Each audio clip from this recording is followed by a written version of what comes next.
Azadlıq Radiosunun jurnalisti, iqtisadçı Fərid Mehralzadənin həbsindən 2 il keçir. O, Azərbaycan iqtisadiyyatındakı problemləri tənqid eləyirdi, müxtəlif platformalarda təhlillərlə çıxış eləyirdi. Amma yalnız bu bəs etdi ki, hakimiyyət onu öz qara siyahısına salsın. Bu günlərdə Fərid həbsxanadan Azadlıq Radiosuna məktub yollayıb.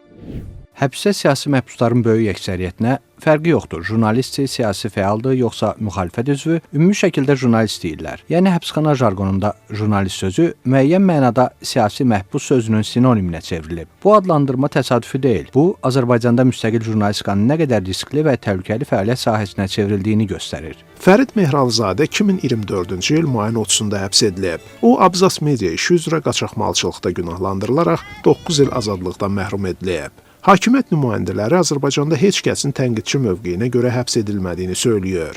Amma Fərid Mehralzadə bütün ittihamları qurama adlandırır və fəaliyyəti ilə əlaqələndirir. O, indi də hakimiyyətin iqtisadi siyasətinin həbsxanalara yansıyan sosial ağırlığını belə tənqid eləyir.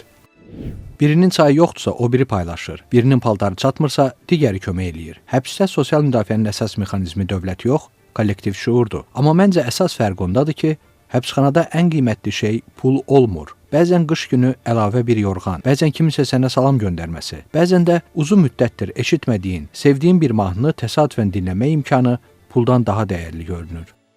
Yəni, günah keçisi olaraq insanları görmək ki, onlar tənbəllər, işləmirlər, mən bunu doğru yanaşma hesab eləmirəm. Fərid Mehralzadənin həbsi müstəqil yerli və beynəlxalq insan hüquqları təşkilatları tərəfindən pislənib. Hakimiyyətin onu dərhal azadlığa buraxması ilə bağlı bəyanatlar dərc olunub. Fərid həbsxanadan göndərdiyi son məktubunda barmaqlıqlar ardında iqtisadiyyatın rəqəmlərdən qurtulub, ətə qana büründüyü insan hekayələrinə çevrildiyini yazır. Narkotik ittihamı ilə həbs olunanların əksəriyyətinin işsizlikdən bu yola əl atdığını, qeyri-sabit biznes mühitinə görə sahibkarların həbs olunduğunu ifşa eləyir. Həm də haqsız yerə həbs edilən özünün, qızının ilk addımlarından, gülüşündən məhrum edildiyindən danışır.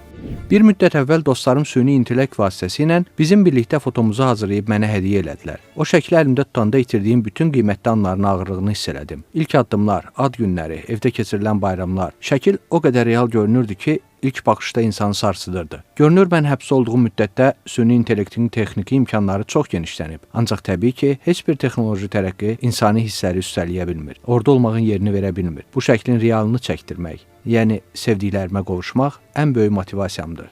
Azərbaycanda 2023-cü ildən bu yana 30-a yaxın media nümayəndəsi həbs edilib. Jurnalistlər hakimiyyəti onları həbs edərək azad medianı susturmaqda günahlandırırlar.